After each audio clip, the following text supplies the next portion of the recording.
What's up, golf friends? This is Jim Colton, and this is the Driven Golf Podcast.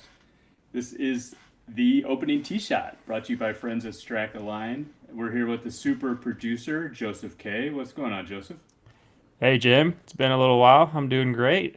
How are you? Yeah, I'm doing great. It's good to see you. This is episode 48. Like you mentioned, it has been a little while. We've been a little busy, trying to build a little golf business behind the scenes, and have been traveling a little bit. So, since we met last, a lot has happened in the golf world. Obviously, one of the biggest golf events in the calendar, the Ryder Cup, and I was actually there at the Ryder Cup at Bethpage Black on Friday of match play, and was also in attendance for the Junior Ryder Cup, which was pretty cool. So I don't need to tell you, but we've been talking about this a lot. The Ryder Cup, the U.S. team's chances. What is this like? They've lost 11 of the last 15. I've been giving this a lot of thought. Do we have any answers? Like what is going to make this change between now and when they go to Ireland, I guess next time, or wherever they're going next, and some point down the road, like how can we turn the tides? Something, anything, do something different than what we've been doing. We figured out this formula is not working for us. So I know you volunteered yourself and in your services, and that might be a bad thing right now. We can take anything on the U.S. side right now, but yeah, this ties in great with our episode of Chris Zambry. I think actually in our first episode, Jim, I don't know if you knew this or not, but we actually announced that Zambry was going to take over the U.S. Junior National Team, or was launching it, rather. So yeah, it's great to have him on, and a little full circle moment for us there. Yeah, I mean, Coach Zamri and I, we could have gone on for hours, and if you get into the episode, we talked about doing a part 2, which we will probably very very soon, just because he has such a tremendous amount of golf knowledge and wisdom, having been in coaching, and I think like he and I are very like minded when it comes to using data and analytics to help in golf development. He has very strong views, but he's also open minded. I think to continue to learn things and grow, and I think he's the perfect person for this job. So as you mentioned, Coach Zambry's been heading up the U.S. national development team as their head golf coach these couple years ago, and they're on their second year of teams, and I think pretty soon they'll be announcing the teams for 2026. And I think everything that goes similar to what he's doing and was doing in the college realm at USC and assistant at Pepperdine, like identifying talent and trying to help these kids develop. And they have very very aspirational goals. Like they want to help these kids reach their maximum potential, and this hasn't existed in the U.S. Is you see all these players from other countries go through these golf federation programs. We see them in amateur tournaments. They get to travel all over the place and play against the best kids, and they probably have the best of the best resources. And that's been sorely lacking in the U.S. And I think we see it both on the men's side and especially on the women's side.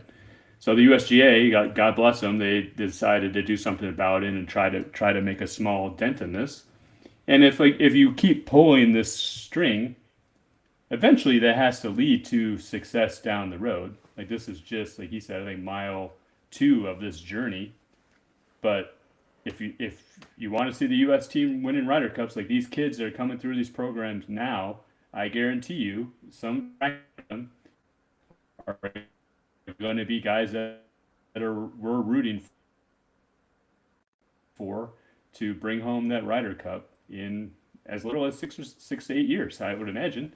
So it's into these kids. I've seen it firsthand, and it truly is. It truly is astounding, and I think I mentioned it on the in the episode, but they're just super ambitious. Like they're super pouring a lot of energy in the team that he's built around it, and you know, I guess maybe this is our next point. Like we talk about this the episode, like this is how fast this is happening.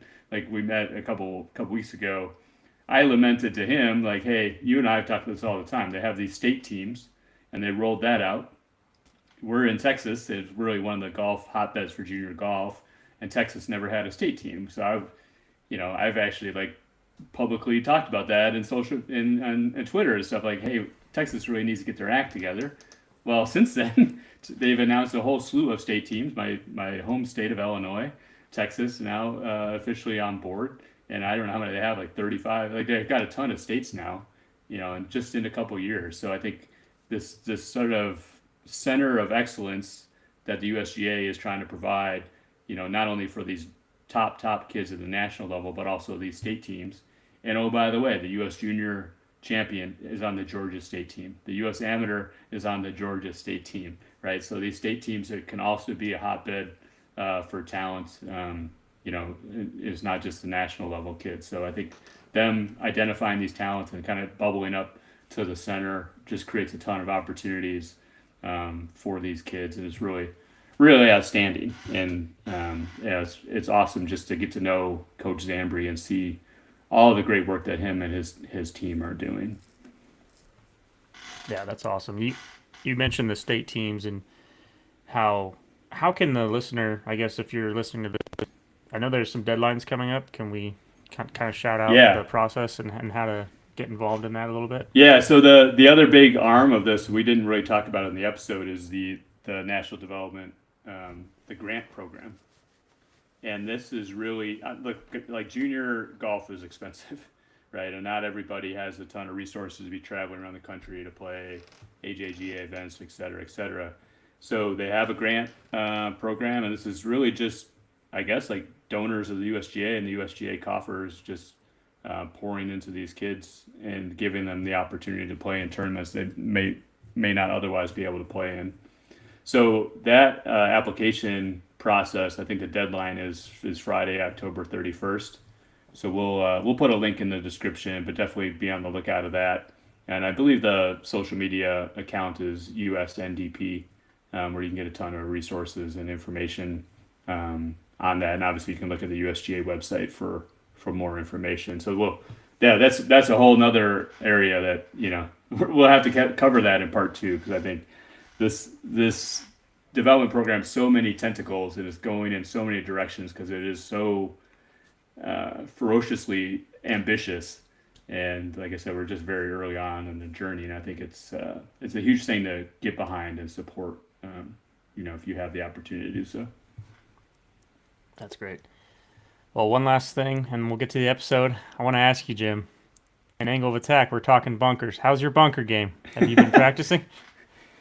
I've actually played a little bit. Yeah, so I was in Florida and played golf a couple weeks ago, and shout out to one of my clients, Jack. Got to hang out with him down in Florida, so that was kind of cool. Saw Ken Griffey Jr. on the golf course. That was kind of neat. Oh, wow. But anyways, and he was actually at the Ryder Cup as a golf photographer. Oh, taking photos, right? Yeah. Yeah. It's incredible. Bunker. So in angle of attack, we're continuing this series of 50-50 balls with Andrew, and we talked about 8-foot putts, last time, and we talked about bunker shots, which is generally like a kind of a 50-50 affair, and the things that you can do to get to push that number closer to maybe 60 or 65% and really get an edge up on your competition. So I think if you keep attacking these little things and pushing these 50-50 balls in your favor, these are really the things that turn kind of mediocre rounds into good rounds, or vice versa, right? So I think that's the importance of this series, and we have some we have some fun with it. So definitely check that out, and I hope you get a lot out of this episode with Chris Zambri and Joseph. I really appreciate the time. Thanks, Chip. Yeah, talk to you soon.